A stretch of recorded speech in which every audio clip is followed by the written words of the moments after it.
परिस्थितियों में लिखा और अपनी रचना भी सुनाई। और इसके बाद मैं वक्ता जी को बुलाऊं उससे पहले मैं संस्था के बारे में 2 शब्द, ज़्यादा नहीं, क्योंकि समय थोड़ा ज़्यादा हो रहा है तो कम ही बोलना मतलब पड़ेगा हम लोगों को। तो मैं बताना चाहूँगी कि संस्था 5 वर्ष पूर्ण कर चुकी है, चारू काव्यांगन संस्था, जिसमें 50 से अधिक कवि सम्मेलन हो चुके हैं और 6 कवित्री सम्मेलन हो चुके हैं। 20 पुस्तकों का लोकार्पण हो चुका है। ये इनकी पुस्तक आज 21वीं पुस्तक लोकार्पित हो रही है, जो कि बहुत ही शुभ अंक होता है। और ये निश्चित तौर से ये साहित्य में बहुत मेहनत करेंगे आगे चलकर, और अच्छी किताब जो बहुत अच्छी होगी उसे सभी लोग, आप लोगों का और आशीर्वाद मिलेगा, ऐसा मेरा मतलब मुझे ऐसा लगता है कि इनके साहित्य के प्रति इनके अंदर एक रुचि है, ललक है, जो आगे चलकर कुछ न कुछ अच्छा करेगी निश्चित ही तौर पर। तो आज के मुख्य वक्ता हैं आदरणीय देश के नामचीन शायर। हाँ, एक बात मैं और बताना चाहूँगी कि मैं इनको बिल्कुल प्रशांत पांडे जी को नहीं जानती। एक दिन इनका फोन आया और इन्होंने कहा कि मैं सोनभद्र से हूँ। तो सोनभद्र मेरा मायका है, मेरी जन्मभूमि है। वहाँ का नाम सुनते ही इन्होंने कहा कि दीदी, और एक तो पांडे, मैं मायके से पांडे भी हूँ, तो मुझे ऐसा लगा कि हाँ ये मेरे भाई ही हैं। तो इनकी पुस्तक मैंने पढ़ा भी नहीं था, तभी इनको हाँ बोल दिया कि हाँ मैं करा दूँगी। और मैंने सब अतिथियों को बुला लिया और आप लोग सभी लोग राष्ट्रीय अंतर्राष्ट्रीय मेरे एक निवेदन पे आए। आभार तो नहीं बोल सकती क्योंकि हमेशा ही मुझे आशीर्वाद आप लोगों से लेना है। तो और ऐसे ही उम्मीद करती हूँ कि प्रशांत पांडे जी को भी मिले आशीर्वाद, ताकि आगे बढ़ें और इनकी लेखनी और उन्नत करें। तो मैं अब आमंत्रित करती हूँ वक्ता जी को। देश के बड़े शायर हैं, नामचीन शायर हैं और राष्ट्रीय सहारा के कार्टूनिस्ट, सुंदरम साहित्य के महासचिव। और मैं उनके बारे में मैं थोड़ा ही सबके बारे में अतिथियों के बारे में बोलूँगी, क्योंकि अगर मैं सिर्फ एक अतिथि के बारे में बोलूँ तो 2 घंटा में ही हो जाएगा, तो लोकार्पण क्या होगा, अतिथि लोग क्या बोलेंगे। तो इसीलिए मैं इसी के साथ बहुत ही आदर और सम्मान के साथ श्री हरिमोहन वाजपेयी माधव सर को आमंत्रित करती हूँ कि इस पुस्तक पर बेबाक होकर बोले, ताकि उनको पता चले कि हमारी कमियां कहाँ हैं, अच्छाई कहाँ है, अच्छाई को और अच्छा करें और जहाँ कमी हो तहाँ सुधार करें, ताकि भविष्य में और अच्छा साहित्य इस समाज को दे सके। वो बहुत बहुत स्वागत है सर। बहुत बहुत आभार रेणु जी। सबसे पहले मैं माँ को नमन करता हूँ और आदरणीय मंच पर जो विभूतियाँ हैं उनको प्रणाम करता हूँ। मंच पर जो भी विभूतियाँ हैं, सच में संचालिका से लेकर के सभी लोग डालते हैं, मुझे फोन कर मैं सभी को प्रणाम करता हूँ, विनम्र प्रणाम करता हूँ। आज के आयोजन की अध्यक्षता कर रहे डॉक्टर दिनेश चंद्र अवस्थी जी, मुख्य अतिथि डॉक्टर अनिल मिश्र जी और पांडे जी, सारे लोगों को मैं प्रणाम करता हूँ। और मैं जानता हूँ, जैसा कि अभी रेणु जी कह रही थी कि समय कम है, मैं कम से कम समय लूँगा। प्रशांत जी को बधाई देते हुए उनकी पहली कृति पर उनकी जो पृष्ठभूमि है वो भी साहित्यिक है। उनके पिताजी साहित्यकार रहे हैं, उनके छोटे भाई भी 14 कृतियाँ सर्जित कर चुके हैं। ये बड़ी बात है, कोई छोटी बात है। सबसे पहले जब कोई किताब सामने आती है तो उसका जो मुख पृष्ठ होता है, आवरण होता है, वो सामने आता है। जब ये किताब मेरे सामने आई तो मैंने देखा कि जो इसकी किताब की जो मुख कवर की जो पृष्ठभूमि है, उस पृष्ठभूमि बहुत ही हरी और उसके ऊपर लाल गुलाबी कलर के फूल जो बहुत आकर्षक है। उसके ऊपर मिट्टी के कलर का, मिट्टी के रंग का एक व्यक्ति की आकृति जैसी उभरती है और वो बहुत ही आहत, परेशान और अंदर उसके कहीं न कहीं एक गहरा विचारों का, मंथन का, पीड़ा का सागर, ऐसी अनुभूति देता हुआ चित्र है जो ऐसा भी नहीं लगता कि वो किसी पत्थर से बनाया गया है, लगता है कि वो मिट्टी से उकेरा गया है। उसमें लगता है कि वो अंदर से इतना दुखी है, इतना आहत है कि जरा सा कुरेदोगे तो वो रो पड़ेगा, लेकिन वो मुखरित नहीं है। तब हमारा दिमाग जो जाता है उस किताब की उन पंक्तियों पे जाता है जो उसका शीर्षक है, ज़बां पर जंग। यहां पर देखिए कि शीर्षक में बहुत ध्यान दिया गया है नुक्ते का। अंदर तो बहुत जगहों पे बड़ा ध्यान नहीं दिया गया है, लेकिन शीर्षक पर बहुत ध्यान दे करके ज़बां पर जंग। अगर कहीं पे भी जरा सा भी नुक्ते की कमी हो जाती तो पाठक को समझने में देर लगती कि आखिर अंदर बात क्या कही गई है। ज़बां, पहले मैं ज़बां शब्द पे बात करना चाहूंगा। ज़बां जो उर्दू का शब्द है, इसमें दो शब्द हैं, एक होता है जुबां और एक होता है ज़बां। जुबां और ज़बां में क्या फर्क है, वैसे तो हमारे अभी और जो मुख्य वक्ता है वो बताएंगे। जुबां ध्यान रखा गया है कि जुबां नहीं लिखा गया है, ज़बां रखा गया है यहाँ पे, ज़बां पर जंग। और जहां जंग में जरा सा भी अगर जंग कर दिया जाता जंग को तो मामला पलट जाता। वो जंग, इसका मतलब जैसे लोहे पर जो भूरा भूरा सा आ जाता है, पड़ जाता है। और जब हम कहते हैं किसी चीज पे जंग लग गया है, इसका मतलब कि वो यहां पे कहना चाहता है कि जो हमारी ज़बां है वो चुप है, मौन है, मुखरित नहीं है। अंदर कविताओं में वो कहता है कि जो ज़बां है वो मुखरित होनी चाहिए। अब बात आती है कि ज़बां जैसे उन्होंने कहा, वो कह सकते थे जुबां, और फिर यहाँ पे जंग में भी नुक्ता हट जाता और ये हो जाता जंग। तो इसका मतलब कि भाषा पर लड़ाई। उसके अर्थ निकलते कि जैसे हिंदी पर तमाम भाषाओं पे और दक्षिण भारतीय जो भाषाएं हैं और ये सब में जंग चला करती है, कि युद्ध चला करता है, कि लड़ाई चला करती है, वो अर्थ देता है।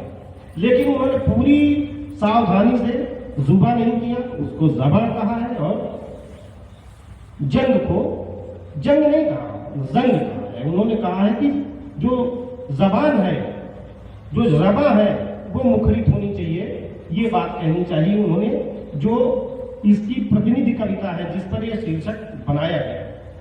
तो इसके लिए जिन्होंने कवर बनाया है उन्हें भी बहुत बहुत साधुवाद और प्रशंसा के पात्र है, और जिन्होंने इसे एडिट किया है, ध्यान दिया है कि ज़बां को जुबां नहीं किया और जंग को जंग नहीं किया, इसके लिए भी उन्हें तालियां बनती हैं, उनकी प्रशंसा बनती है। अब अगर हम इसके अंदर जाएं तो हम देखते हैं कि पहली कविता जो इन्होंने लिखी है वो काशी काशी काशी लिखी है। हमारे भी जो विद्युत वक्ता हैं, हमारे अध्यक्ष महोदय जी हैं, मुख्य अतिथि जी हैं। अब हमारे मुख्य अतिथि जी जो हैं उनका इतना विशाल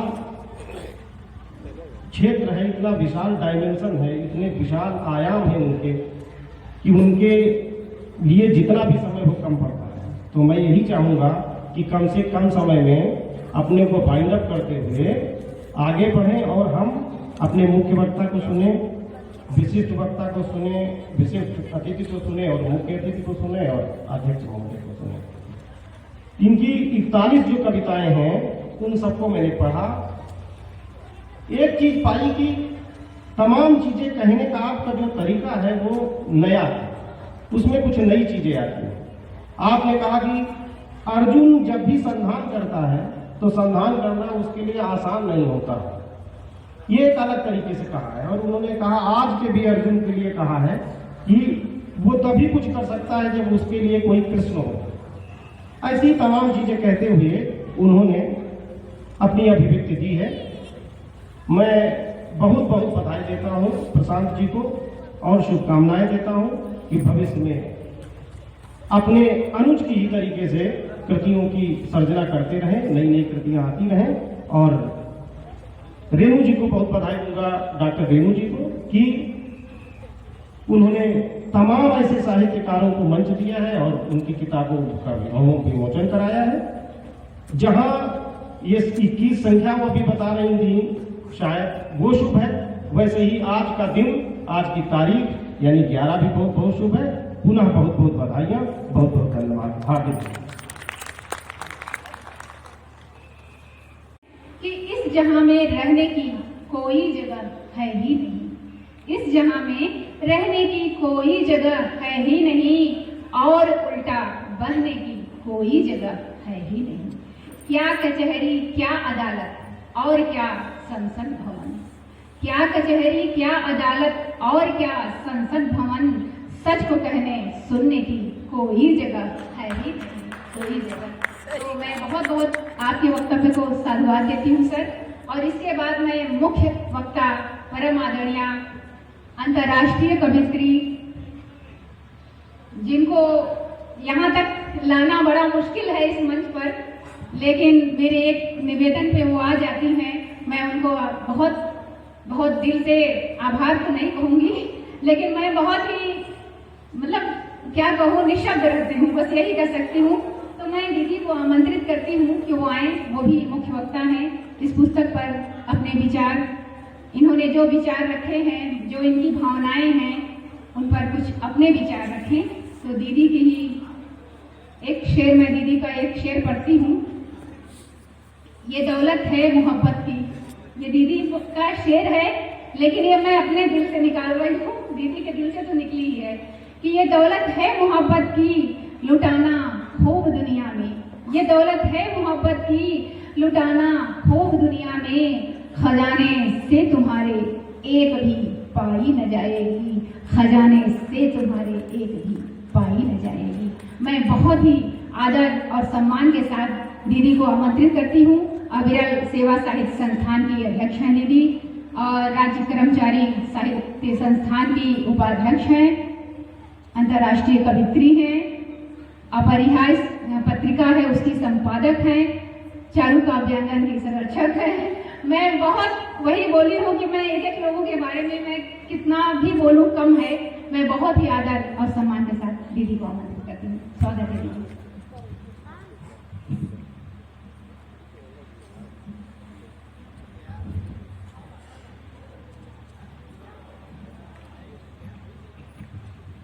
मावाड़ी को नमन करती हूँ और रेणु का बहुत बहुत आभार हमें ये अवसर देने के लिए कि हम आप सबके सामने उपस्थित हो सके।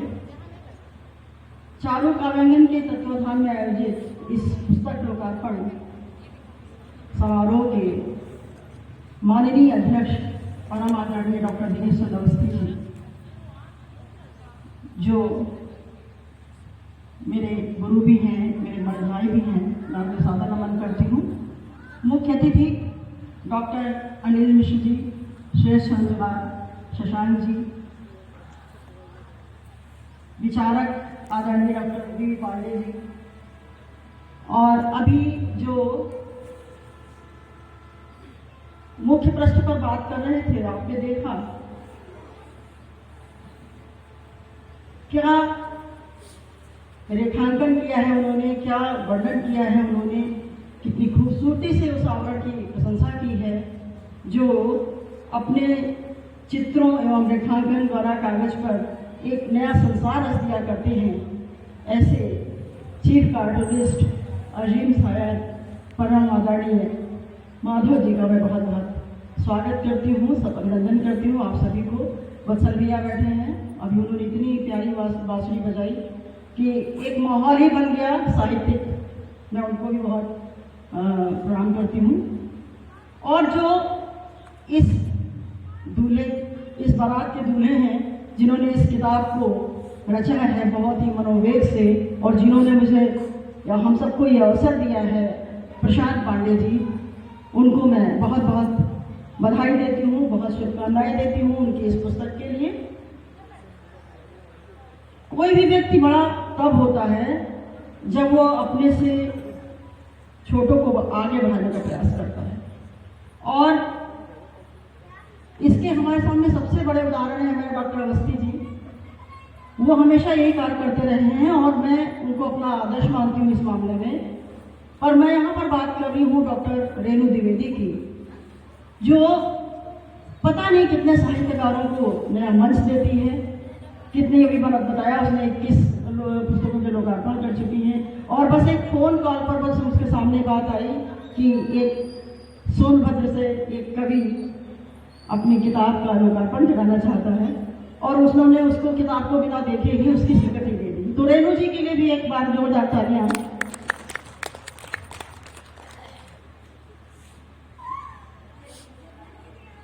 मैं यहाँ पे रेणु को बहुत बहुत बधाई देती हूँ। और अब मैं बात करती हूँ पुस्तक पर। जो भी कलेवर से जुड़ी हुई बात थी वो आदरणीय माधव जी ने बहुत ही विस्तार से समझा दिया है। मैं उनसे स्वयं को जोड़ते हुए बात करती हूँ कि ये पुस्तक जो है पांडे जी ने अपने पिताजी को समर्पित किया है, प्रशांत जी ने। और प्रशांत जी की खुले मन से प्रशंसा करती हूँ कि उन्होंने अपने विचारों को, अपनी अनुभूतियों को संकलित करके एक पुस्तकाकार देने का सफल प्रयास किया है। वो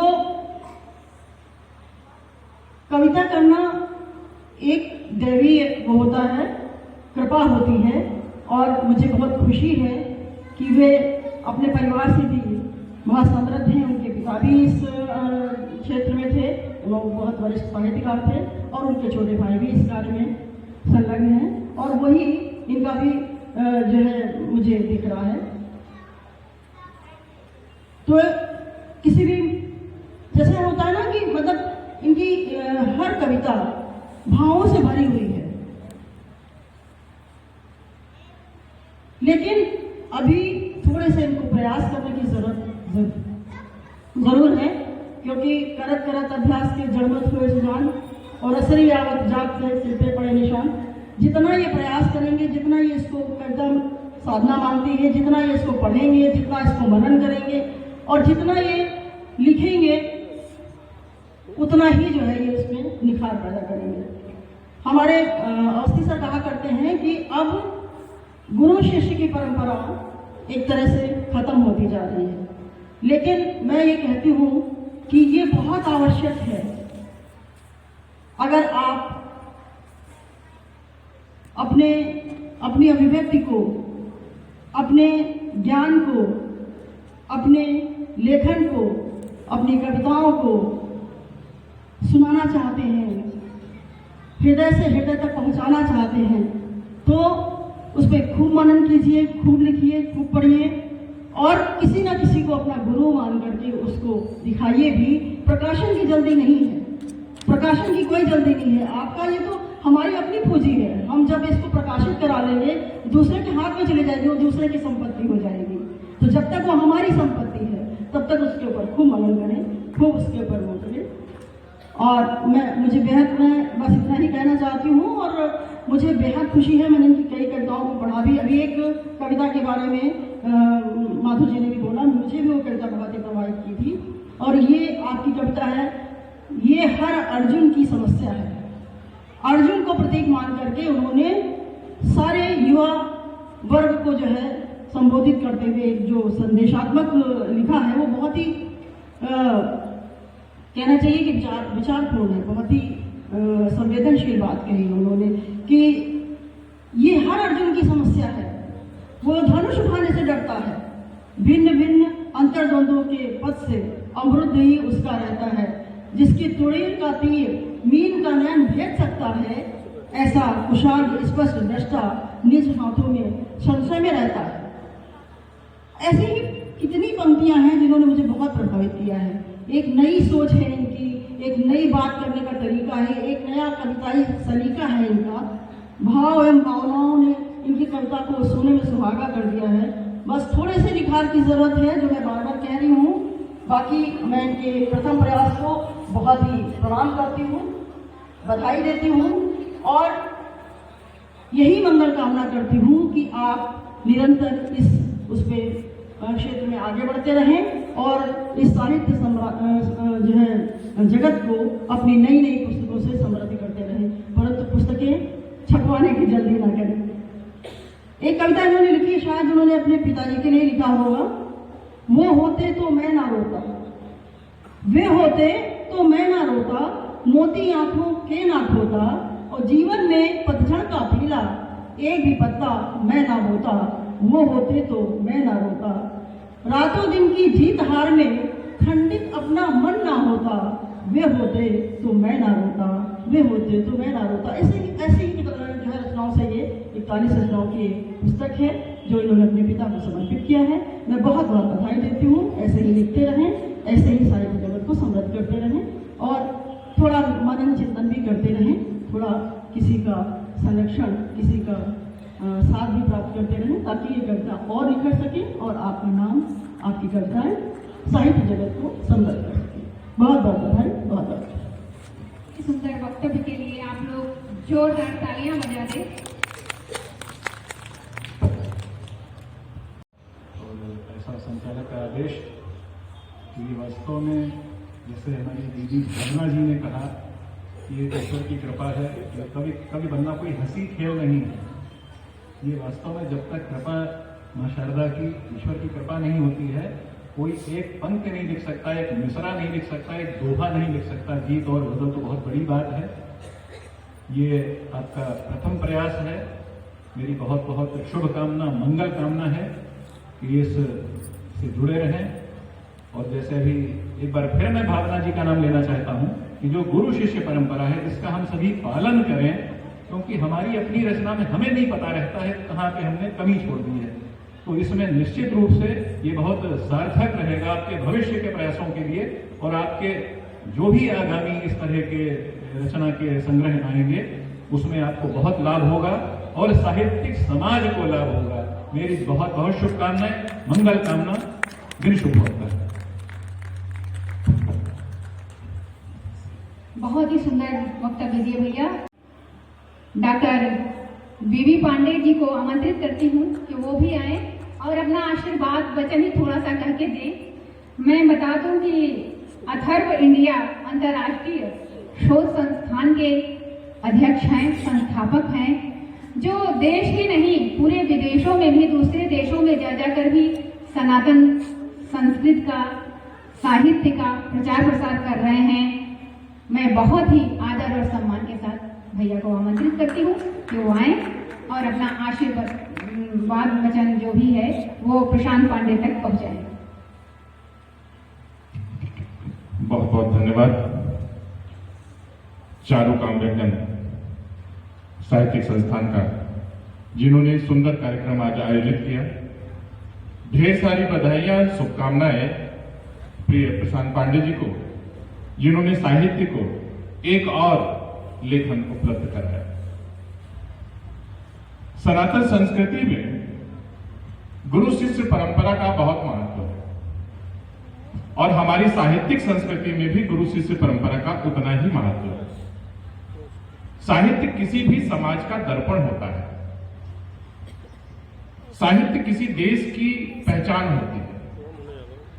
आज साहित्य को दो रूपों में देखा जा रहा है, जहां पर दो तरह के लोग अपनी जो योग्यता है, अपना प्रयास है वो दे रहे हैं, एक प्रत्यक्ष रूप से, परोक्ष रूप से। जवां पर जंग एक प्रत्यक्ष योगदान है साहित्य के लिए और चारू काव्यांगन परोक्ष योगदान है साहित्य के लिए। परंतु यदि ये परोक्ष योगदान, ये बैक ऑफिस सर्विस अगर हमारे समाज में नहीं रहेगी तो प्रत्यक्ष योगदान देने वालों को मंच नहीं मिलेगा। साहित्य से बढ़कर जब साहित्य समाज हित में काम करता है, लेखन जब समाज के लिए कार्य करता है, तब वह साहित्य का स्थान पा पाता है। एक लेखन, आदरणीय मंच, एक लेखन जब दशकों तक जीवित रहता है, एक किताब पर लिखा गया जो हर्फ जो कई दशकों तक जब जीवित रह लेता है, तब वो कभी जाकर के किसी साहित्य की पंक्ति में खड़ा होने योग्य पाता है। साहित्य को मनोरंजन का साधन न बनाया जाए, साहित्य को समाज के सुधार का कारण बनाया जाए। आज अधिकतर लोग स्वाहित लिख रहे हैं, स्वांता सुखाय लिख रहे हैं। मैं बहुत द्रवित होता हूं इस चीज को लेकर के, जब किसी संस्कृति की बात होगी, हमारी भारतीय संस्कृति की बात होगी, लखनऊ की संस्कृति की बात होगी, उत्तर प्रदेश की संस्कृति की बात होगी, तो वहां सिर्फ और सिर्फ प्रेम दिखेगा, विरह दिखेगी, लैला मजनू की कहानियों जैसे लेख मिलेंगे। एक गंभीर चिंतन का लेख जो हमारे मंच पर सभी 40 साल का साहित्य, 50 साल का साहित्य, 30 साल की बहन जैसा साहित्य बैठा रहेगा और ये मुक्त दर्शक होकर देखता है। तो साहित्यकारों से इस मंच के माध्यम से मैं यही कहना चाहूंगा कि साहित्य को समृद्ध करें, समाज को, देश को एक नई दिशा और दशा देने का प्रयास करें, उत्कृष्ट लेखन करें। मनोरंजन का साधन साहित्य को ना बनाया जाए। समाज में मनोरंजन के और भी बहुत सारे साधन उपलब्ध हैं। इस पुस्तक पर आते हैं। बहुत अच्छा पुस्तक उन्होंने लिखा है, उनका पहला प्रयास है। उनके वक्तव्यों को भी सुना, उसको देखकर नहीं लगता कि उनकी अंतरात्मा की आवाज पूरी तरह से इस पुस्तक में उभर आई है। उसमें बहुत कुछ उनके हृदय के गहराइयों में बसा हुआ है। शायद आगे वाली आने वाली पुस्तकों में हमें मिलेगा। जो उनके वक्तव्य हैं, जो उसमें लेख हैं, वो थोड़ा कम मेल खा रहे हैं। प्रकाशक की तरफ से भी मैं कहूं कि यह पुस्तक और अच्छी प्रकाशित हो सकती थी।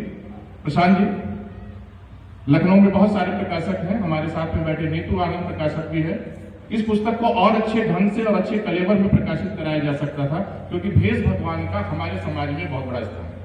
जैसी पुस्तक दिखेगी वैसी पुस्तक पढ़ी जाएगी, वैसी बिकती है। इसलिए प्रकाशक का भी विशेष ध्यान रखें, प्रकाशन का, कि अच्छी पुस्तक प्रकाशित हो, उसका कलेवर अच्छा हो और साहित्य को मनोरंजन का साधन बनाकर समाज को मार्गदर्शित करने का साधन बनाए। इन्हीं बातों के साथ मैं अपनी वाणी को विराम देता हूँ। बहुत बहुत धन्यवाद। बहुत सुंदर आपने बोला। और इसके बाद प्रशांत पांडे जी का बेटा है,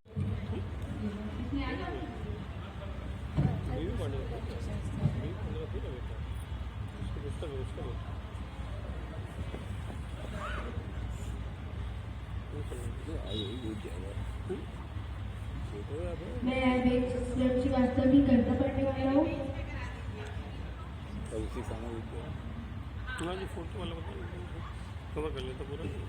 एक शख्स क्या गया कि पूरा काफिला गया, टूटा था तेज पेड़ को जड़ से हिला गया। जब सल्तनत से दिल की रानी चली गई, तब क्या मलाल तख्त गया या तिला गया। पत्थर की चमक है ना नगीने की चमक है, पत्थर की चमक है ना नगीने की चमक। चेहरे पे सीना तान के जीने की चमक है। जिस रास्ते पे चल रहे उस पर चल पड़े, जिस रास्ते पे चल रहे उस पर चल पड़े। कुछ देर के लिए मेरे माथे पे पल पड़े, कुछ देर के लिए मेरे माथे पे पल पड़े। बहुत सुंदर, बहुत सुंदर। देखो कितनी तालियां बज रही है तुम्हारे लिए। और निश्चित ही अगर ये प्रशांत पांडे जी को साहित्य विरासत में मिला है, तो इसे भी मैं अभी से कह सकती हूँ कि इसे मिल गया। इसके लिए तालियां एक बार फिर से हो जाए। बच्चे का मनोबल बढ़ना चाहिए। और इसने वाकई में बहुत लोकार्पण का अवसर जो है मुख्य रूप से एक तरह से बधाई देने का ही होता है, समीक्षा का नहीं होता है जो है। और प्रशांत पांडे जी की ये कृति पहली कृति है। और सभी लोगों ने जो कहा, सभी वक्ताओं ने, मैं उन्हीं सभी वक्ताओं से मतलब जुड़ता हुआ मैं मानता हूँ कि सभी ने सही कहा। और बहुत सी बातें सब हो चुकी हैं, बहुत कुछ अब नहीं कहना है इस पुस्तक में।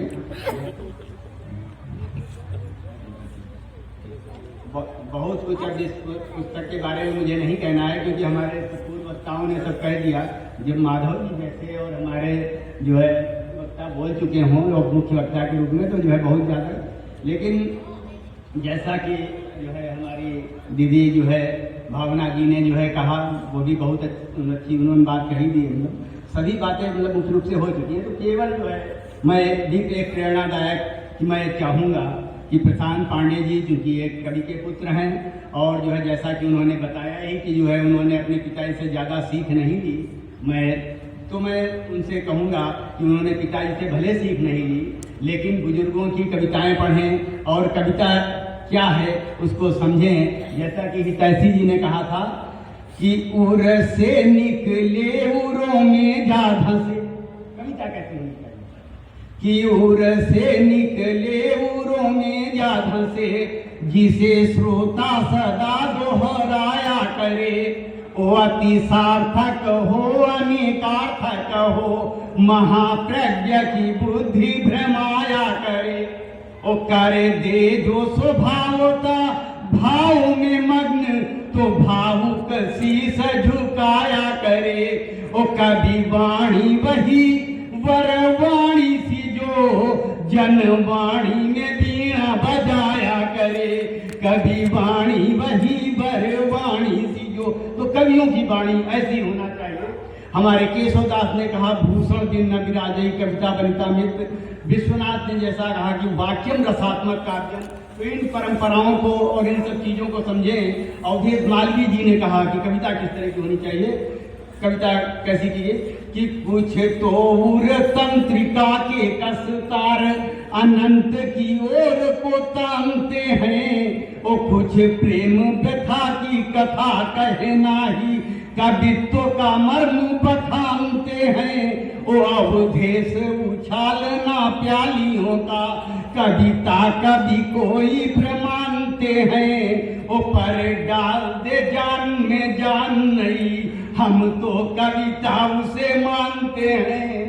पर डाल दे जान में, तो इस तरह की कविता होनी चाहिए, हमारे आचार्यों ने कहा है। और इस कृत में मैंने देखा जिस तरह से 41 विषय है, और उनमें सभी में जैसा कि हमारे माधव जी ने कहा बहुत ही नवीनता है। मतलब विषय की दृष्टि से देखा जाए, चाहे भाव की दृष्टि से देखा जाए, बस उसको अगर यति गति और थोड़ा उस रूप में भी और थोड़ा प्रयास करें, क्योंकि प्रशांत पांडे जी भी इन्होंने शुरुआत की है और उनकी पहली कृति है। तो मैं चाहूँगा कि वो, मैं केवल इतना ही कहूँगा कि वो जो है थोड़ा सा हमारे पुराने कवियों को पढ़ें, और जो है खासकर जैसे आप उनके पिताजी कवि रहे हैं तो उनको पढ़ें, और मतलब इस तरह से लोगों को पढ़ें तो स्वतः ही वो जो है मतलब एक उच्च कोटि के कवि बन जाएंगे। मैं मेरा उनको आशीर्वाद है, क्योंकि वो पांडे हैं और जो है तो इसलिए विशेष रूप से उनको आशीर्वाद है।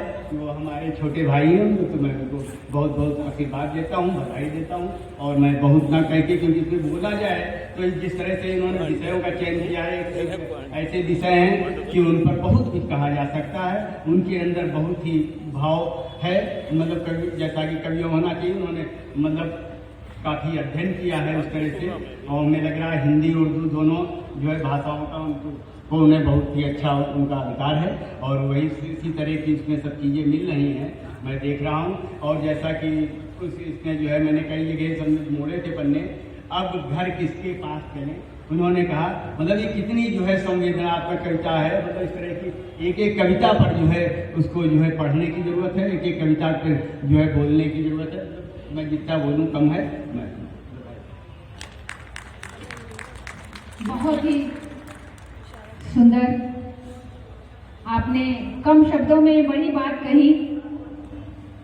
एक बार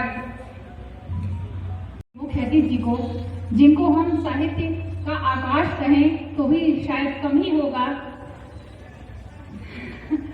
अपर निदेशक चिकित्सा एवं स्वास्थ्य के पद से सेवानिवृत्त हैं सर, और 8 देशों में जाकर हिंदी साहित्य पर अपना वक्तव्य दे चुके हैं, और बहुत सारे ऐसे कार्य साहित्य के क्षेत्र में किए हैं जिनको अगर गिनाने लग जाऊंगी तो मैं उनका समय लूंगी सर का, तो मैं सर का समय नहीं लेना चाहती। 2001 में उनकी पुस्तक पर शोध कार्य भी हुआ था सर के। तो मैं ऐसे महान साहित्यकार को आज के इस पुस्तक पर वक्तव्य के लिए बहुत ही आदर और सम्मान के साथ आमंत्रित करती हूँ। सर के सम्मान में मैं अपनी 4 पंक्तियां पढ़ना चाहती हूँ, जो मैंने खुद स्वयं लिखा है कि मोहब्बत बिना काम चलता नहीं है, मोहब्बत बिना काम चलता नहीं है, बिना ताप के हिम पिघलता नहीं है। मोहब्बत बिना काम चलता नहीं है, बिना ताप के हिम पिघलता नहीं है। अब बड़ों की न हो यदि दुआ साथ में, तो कभी जिंदगी में सफलता नहीं है। तो ये हमारे ऐसे बड़े हैं, चारों का अभियान के संरक्षक हैं। मैं बहुत ही आदर और सम्मान के साथ आदरणीय डॉक्टर अनिल मिश्र सर को आमंत्रित करती हूँ कि वो आए और अपना वक्तव्य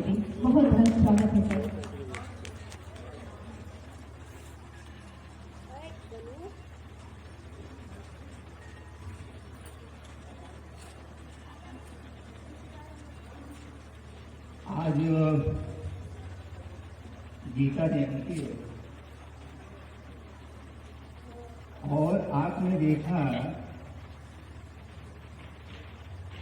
जो शुभत्व की कल्पना है हमारे भारतीय परंपरा में मनीषियों ने जो चिंतन किया है, ऐसे शुभ अवसर पर प्रारंभ किससे हुआ?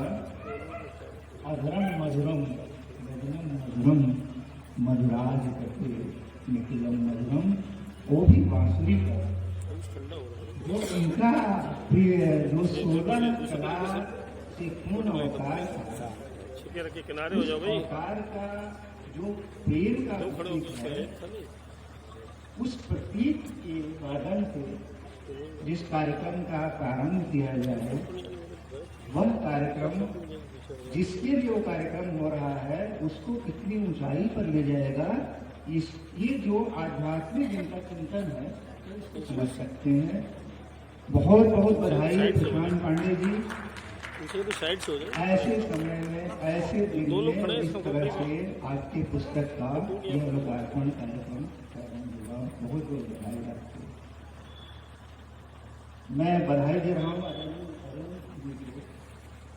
बात आई कि आपने देखा कि मनीषी के रूप में जो मंच पर आपको दिखाई दे रहे हैं आदरणीय पांडे जी, उन्होंने दो चीज कहा, एक साहित्य को परोक्ष रूप में जो देता है, एक जो सीधे देता है।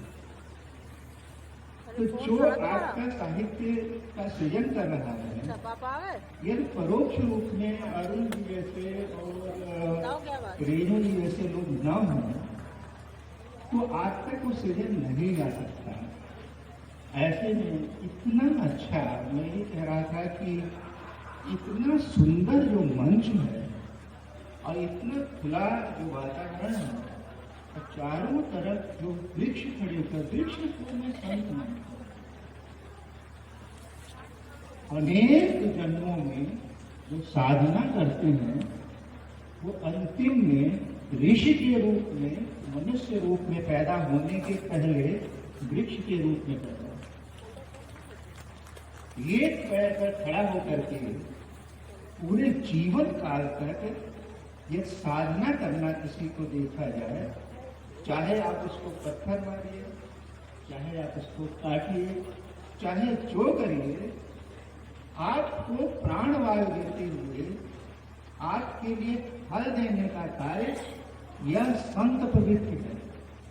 तो यह संत पवित्र वृक्ष करते हैं जो आदरणीय अरुण जी, जो आपके यहाँ का जो वाइब्रेशन है यहाँ का, वो वाइब्रेशन को जो चारों तरफ आप देख रहे हैं, महानगर जहाँ हर तरफ 12 ईंट के बने हुए अट्टालिकाएं हैं, वहाँ जब आपको चारों तरफ से वृक्ष नजर आए, काश मैं देखिए कि वो स्थान तो अपने आप में दिव्य हो गया।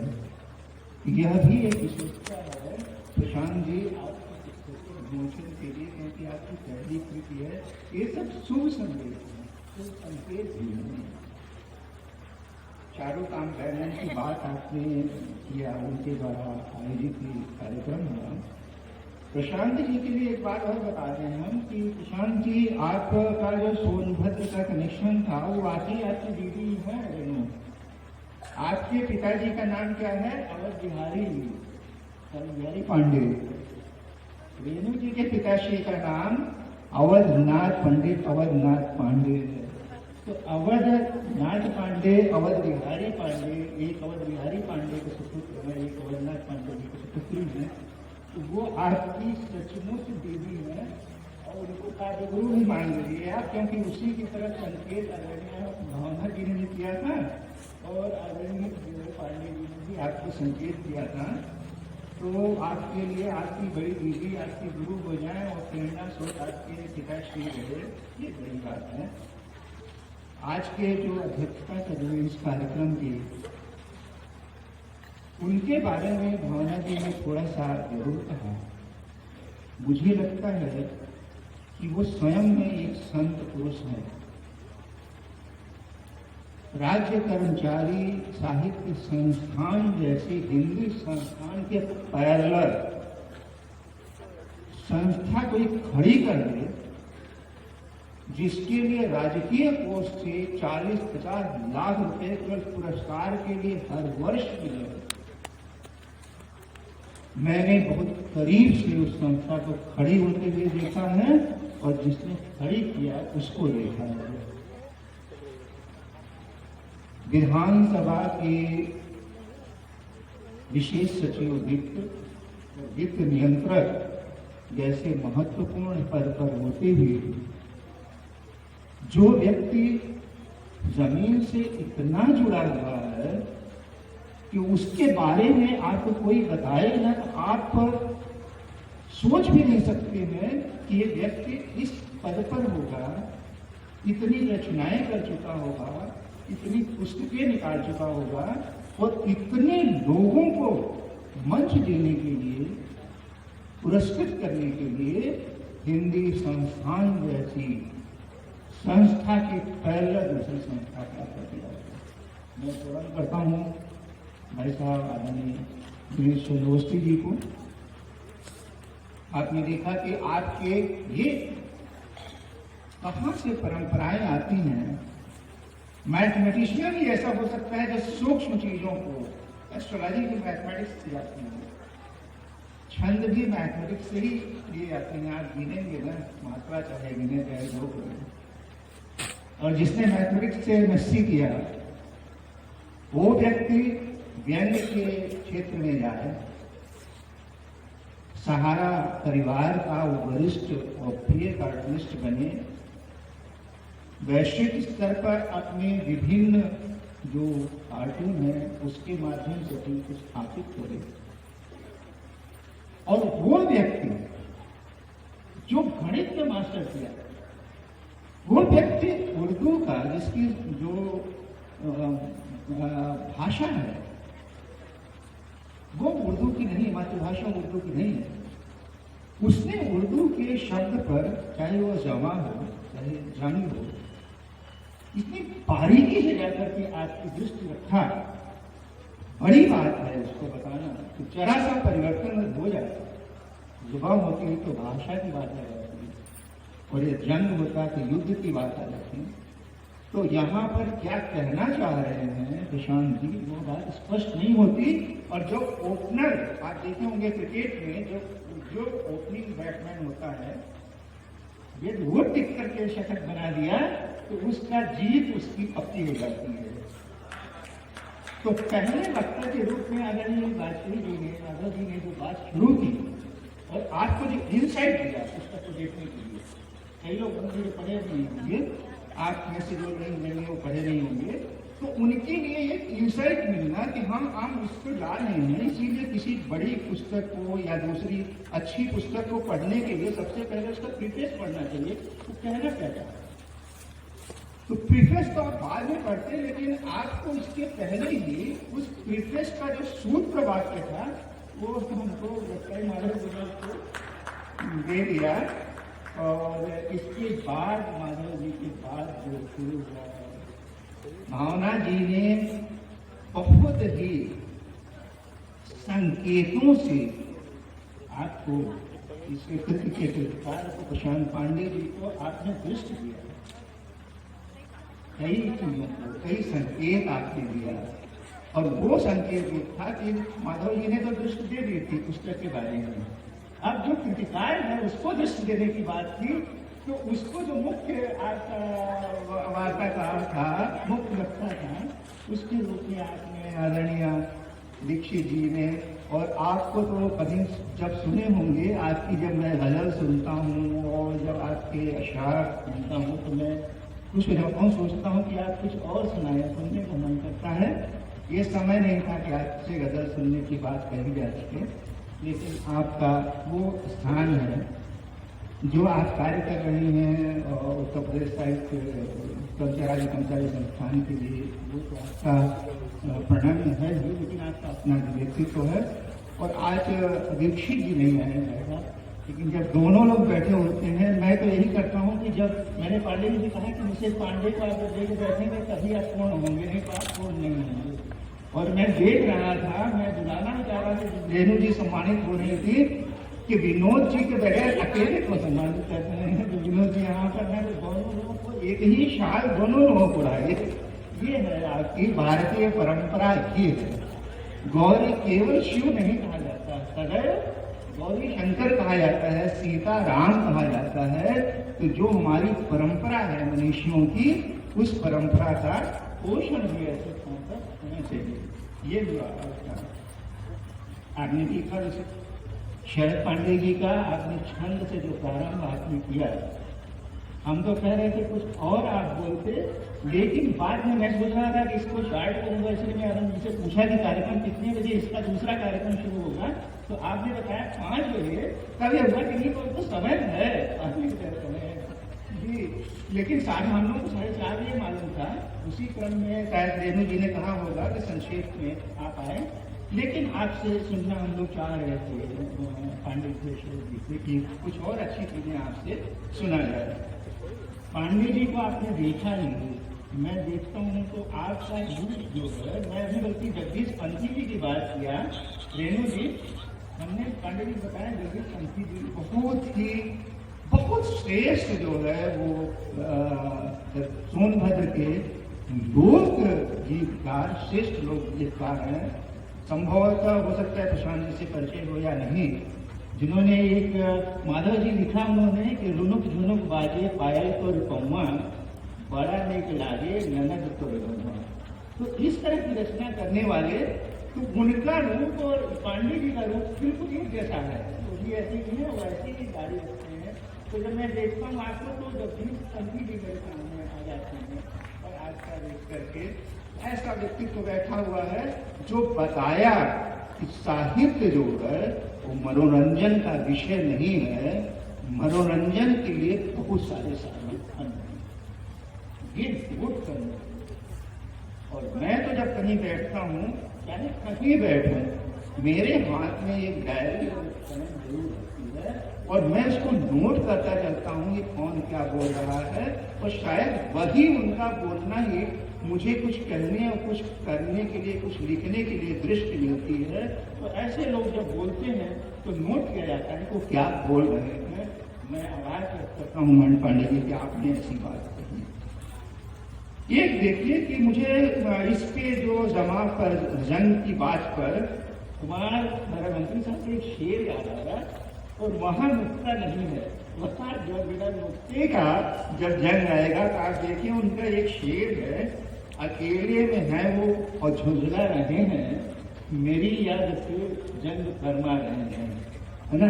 तो एक भाव लेकर जब कुमार साहब चले और दूसरा भाव लेकर के उसके नीचे नुक्ता जब लगा दिया उन्होंने, तो भाव बदल गया, वो दूसरा भाव लेकर के प्रशांत जी उसको आगे बढ़े हैं। तो मुझे लगता है कि जो भाव का सामने और भाव में जो नवीनता लाने का कार्य है, उस नवीनता लाने की बात हुई थी। और अगर मैं बालाजी ने कुछ चीजें कोट किया था कि ये नवीन है, जैसे आपका जब अर्जुन के बारे में यहाँ नवीनता आई है, और जब तक आप में नवीनता नहीं है, एक बात मैं बताना चाहता हूँ, मैं कहता भी हूँ अक्सर भी, कि जिसने ये लिखा, मीरा पालजी साहब ने लिखा ना कि कभी किसी को मुकम्मल जहाँ नहीं मिलता, कहीं जमीन कहीं आसमान नहीं मिलता। और वो प्रशांत जी आपकी सुनने वाली बात है कि वो जब अमेरिका में एक बहुत बड़ा मुशायरा था, उसमें उन्होंने बोलते हुए एक चीज कहा कि आज के जमाने में अच्छी केवल चीज कहना, अच्छी रचना लिखना, ये बड़ी बात नहीं है। अपना शेर कहना, अपनी रचना लिखना बड़ी बात है, और वो आप तभी कह पाएंगे जब आपने नवीनता की बात करेगी, कोई नई चीज कहिए, क्योंकि कहने को लोग इतना कह रहे हैं कि अब कुछ कहने को लगता है कि उसी भाव के इर्द गिर्द को हम चल रहे हैं, दूसरा हमें नया ढूंढने पर भी नहीं दिखाई देता। और वहां से कोई चीज आप नया ढूंढ लें तो मुझे लगता है कि वही आपकी रचना हुई, वही आपकी कविता हुई, वही आपका शेर हुआ। अब देखें आपको ये जो रचना आपकी आती, किसान जी कहते हैं, छोड़ो सांसों की गणनाएं, क्या है जीना डर के भी। तो ये तो उसमें आपका यह है कि जिंदा है तो जिंदा भी नजर आना भी चाहिए। ये इनका आपके वसीम बरेलवी साहब का प्यारा शेर है, वो शेर की उनका जो भावहीन है वो भावहीन पर आपकी रचना गा करके बैठ गई और आपने अलग ढंग से कहा, अच्छा लगता है। ये तो है रचना जब शिवत्व से भरदे कृत की एक रचना है कि उन श्वासों की क्या गिनती जिन पर भय का पहरा हो, आंख कान रख करके भी जो अंधा और पहरा हो। तो आपने उस चीज को अपने ढंग से कहा और वो कहना आकर उस रचना का अपने सृजन किया। तो देखिए कि जो उनको हमेशा दुख मिला, जो सच दे तो लड़ सके, मेरे पथ पर वह चले जो कंठ को सह सके। यह जो आह्वान है वह शुरू से होता है। वो चाहे आपका त्रेता युग हो, उस रास्ते पर चलने के लिए जब भगवान श्री राम गए तो उनके साथ कोई राज परिवार रास्ते पर चलने के लिए नहीं आया। जो उस कंटकों पर चल पड़ा उसके साथ उन्होंने विजय श्री को प्राप्त किया। और चाहे आप फिर आ जाइए द्वापर में, तब भी वहां पर वही आएगा। द्वापर में पांडव पक्ष से लड़ने के लिए जितने राजवंश थे, उस राजवंश में से आप देख लीजिए, उस राजवंश में सत्य के पक्ष पर लड़ने के लिए कोई नहीं आया। सब कौरव के पक्ष से थे, सब दुर्योधन के पक्ष से थे, कृष्ण उनके पक्ष से थे। और कृष्ण जहाँ यश योगेश्वर पाठ तो वहाँ की बात आकर के आप आती है कि ये जो चिंतन आता है ना, वो चिंतन वहाँ की आता है। और मुझे लगता है कि आपको ये चिंतन जो जेनेटिकली मिला है वो अपने पिताश्री से मिला, और वो हम लोगों ने आपकी जहाँ वो फ्लो में है वो अभी बंद नहीं हुआ है। आपके बेटे का जो परफॉर्मेंस हम लोगों ने देखा, जो मंच पर कॉन्फिडेंस होता है, मंच पर बड़े बड़े जो सीनियर का उनको कॉन्फिडेंस नहीं आता बोलने में, तो उस कॉन्फिडेंस के साथ जो आपका बच्चा बोला है वो आपसे जो पिता से चली आ रही है, आपकी जेनेटिक परंपरा है, वो वहाँ से चली गई है। उसको ढेर सारा आशीर्वाद है कि वो उनकी परंपरा को आगे बढ़ाए। इस रचना में आपने देखा एक चीज जो आपको नजर आई होगी उस पुस्तक में, तो आपको ये मुझे जो प्यारी लगी, इसमें 41 रचनाओं का संकलन है। कुछ रचनाएं बड़ी हैं, लंबी रचनाएं हैं, लेकिन उनके साथ जो आपने शुरू किया था कि काशी से शुरू होकर के और हम जीवन की जय गाते हैं, जहां शिवत्व है वही जय है। तो काशी से जब आप शिव से प्रारंभ करेंगे तो अंत जो है आपका जब भी होगा तो जय के साथ होगा। जैसे कृष्ण के साथ कहा जाता है जहाँ कृष्ण है, जहाँ आपके अर्जुन है, वहां पर जय होगी। वैसे जब काशी शिव आ गए, शिवत्व आ गए, तो शिवत्व अपने आप में जय है। तो ये प्रारंभ हुआ काशी से, और जब शिव वहां बैठे तो पहुंचाए कहाँ, जीवन के जय तक आपको पहुंचाए। उनको अपने काव्य में आप बनाए रखिएगा, क्योंकि जहाँ शिवत्व नहीं है, जहाँ काव्य का सौंदर्य नहीं है, जहाँ आपकी उसकी सौंदर्य के साथ जो सत्य है, सत्य का आवरण सौंदर्य हो और उसका लक्ष्य जो है वो आपका शिवम हो, तब आपकी कार्य की पूर्णता होती है। आप वहां पर जा रहे हैं, मुझे अच्छा लगा इसे देख करके। आपकी जो रचनाएं कुछ अच्छी रचनाएं हैं जिसको आप लोगों के जिनके पास पुस्तकें हैं उनको पढ़ने के लिए, कि आपने जिंदगी गुजर गई फर्जी जुगाड़ में। आप इससे एक बहुत अच्छी गजल आ सकती है, और भी रचनाएं आ सकती हैं, आप उनको लाने की कोशिश करिएगा। दीवारें चट्टानी हो ये जरूरी तो नहीं। ये जो आपकी रचनाओं का जो हेडिंग्स आ रही हैं, उन हेडिंग्स से आप नई रचनाएं, नए पुस्तक के लिए आप उनके सृजन के लिए भी भावभूमि आपके पास है और उनका सृजन आप कर सकते हैं। वो गीत हमारे गाओगे, इससे तो इतना अच्छा एक गीत बन सकता है कि आपको कहने लायक नहीं। आपको मुझे याद आ गई कि जब गीत लिखने के लिए आप डूबते हैं भाव में, मैं चाहूँगा मंच का ध्यान चाहूँगा। आदरणीय हमारे माधव जी बैठे हैं। मैं नगर स्वास्थ्य अधिकारी 90 से लेकर 95 तक रायबरेली में था। आपके ससुर जी पंडित बाल कृष्ण मिश्र को साहित्य भूषण का अवार्ड मिला, उनको और ऊंचा अवार्ड मिलना चाहिए था, लेकिन खैर वो बात तो अलग है। वो क्रिमिनल के वहां के टॉपमोस्ट प्रैक्टिशनर थे। और जो कवि जब कविता अच्छी लिखता है तो वहां उसका जो व्यक्तित्व रहता है वो कहता है। उनके यहाँ शादी थी बेटे की और सारी लड़कियां और वो सब आई थी। आपकी तो शादी नहीं हुई थी, बता रहे हो। तो उस समय जो है वो गहने और सब लेकर के पूरा घर गहनों से, बड़े अच्छे परिवार के वो हैं, संपन्न परिवार के, तो सारा घर गहना पैसे से भरा हुआ था।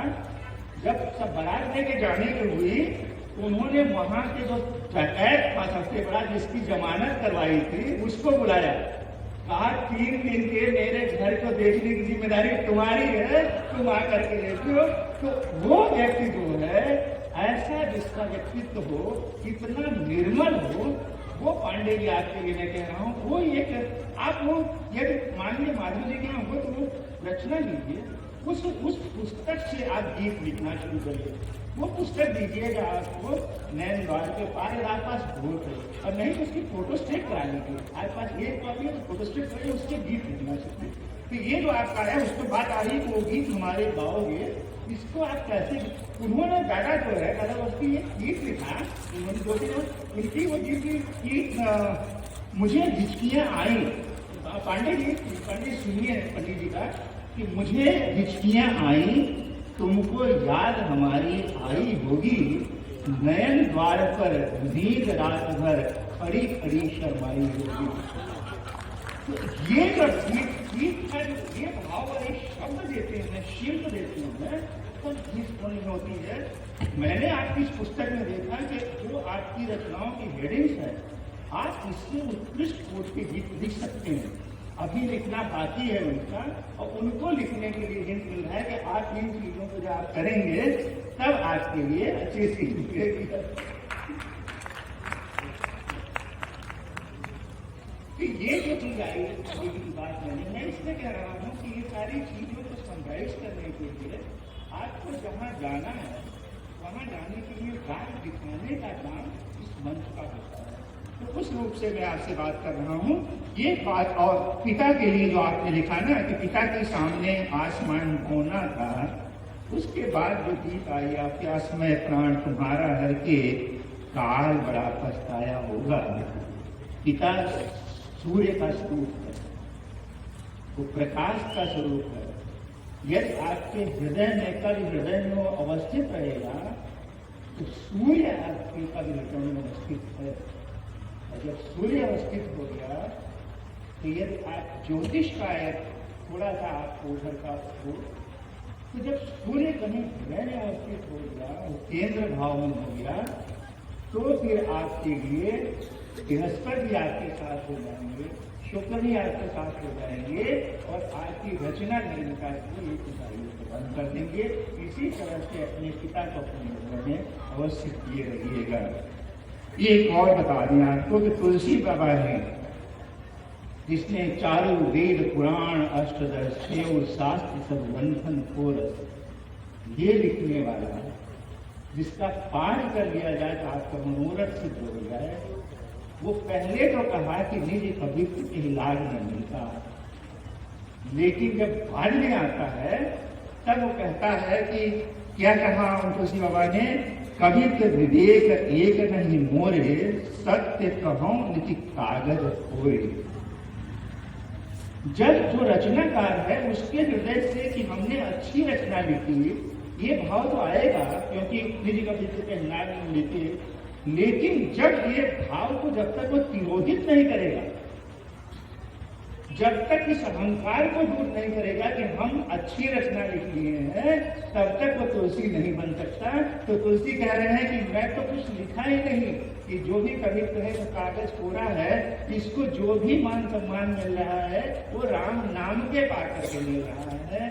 तो आपके अंदर जब ये भाव आ जाएगा कि आपको निमित्त है, उसका जो ऐश्वर्य है वो जो दे रहा है, उसके ऐश्वर्य के अभिव्यक्ति आपके रचना शब्द के माध्यम से हो रही है। जब ये बात आ जाएगी, जब अहंकार समाप्त हो जाएगा, तब कालदेव रचनाओं का आना प्रारंभ होता है।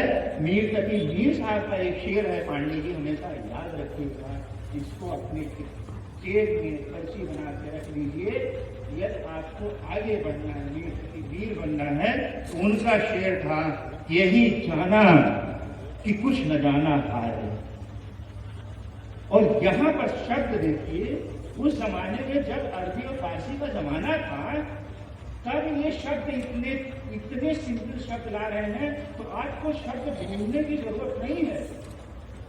बोल चाल की जो भाषा है, जब आप उसमें लिखेंगे तब रामचरितमानस बनेगा, तब आप गालिब बनेंगे, तब आप मीर बनेंगे।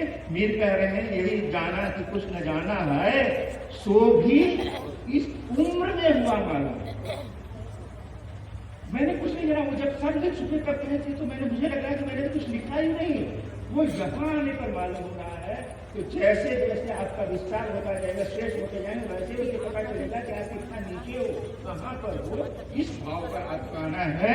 तो मैं तुमसे तो मैं वही बात करते हुए अपनी बात पूरा करता हूँ। फिर पंडित जी पर आता हूँ, बालकृष्ण मिश्र पर। वो लिखते हैं कि मैं तुमसे तो सब कुछ न कह सकूंगा, बिन कही बात का अर्थ लगा लेना, बिन कही बात का अर्थ लगा लेना। यहाँ पर और रेणु जी को भी जो इसके यहाँ पर कराया, बहुत अच्छा।